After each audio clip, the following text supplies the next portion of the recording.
He's the boy who described murdering his teacher as fine and dandy. Will Cornick, just 15 when he stabbed Anne Maguire to death in front of a classroom full of fellow pupils. Family and friends of the teacher gathered united outside court, having just heard the details of her last moments of life. We wish that nothing of Anne's life be lost, that she will be remembered as a life's partner, a mother, a sister, a Nana Anne, an auntie, and genuine teacher with a generous spirit who led by example. They had just seen pictures of the spot where Anne Maguire was stabbed to death. Taken not long after her murder, one featured the classroom chairs as they had been scattered by pupils fleeing the horror unfolding before them. A much-loved teacher being stabbed repeatedly, to the enduring trauma of the family who followed the graphic account in court. The joy of living her life and the fulfilment of her hopes and dreams and passions have disappeared with this horrific, cruel, senseless and cowardly act. The tragedy continues as the lives of all those closest to Anne have been shattered. We shall never recover from this pain and anguish. No amount of punishment can ever compensate for the loss of Anne's life. She was a devoted and caring teacher whose 40-year-long career was meant to be in its final months.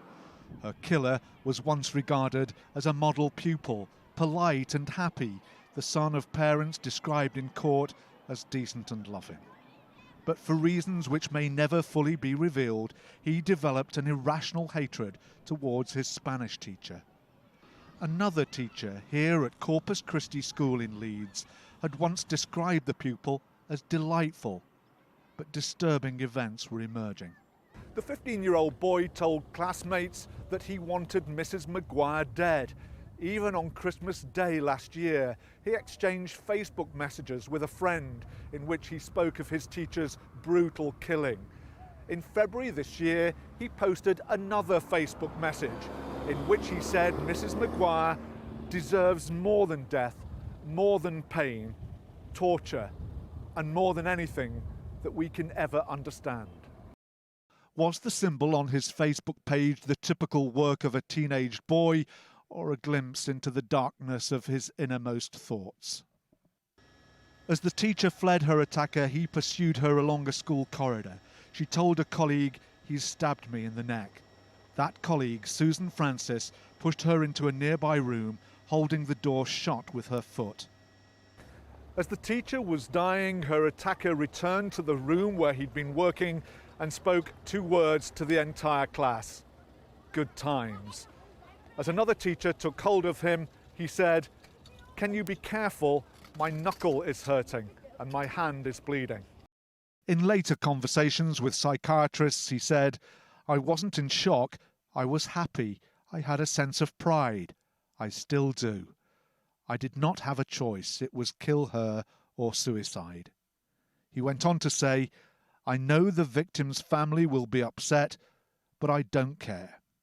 In my eyes, everything I've done is fine and dandy." The family's ongoing grief was summed up in a statement to court by Mrs. Maguire's husband, Don. "Now all our dreams are gone forever," he said. "Present and future are but words." The schoolboy who took it all away was said by the judge to have enjoyed the public nature of his crime. Mike McCarthy, Sky News, Leeds.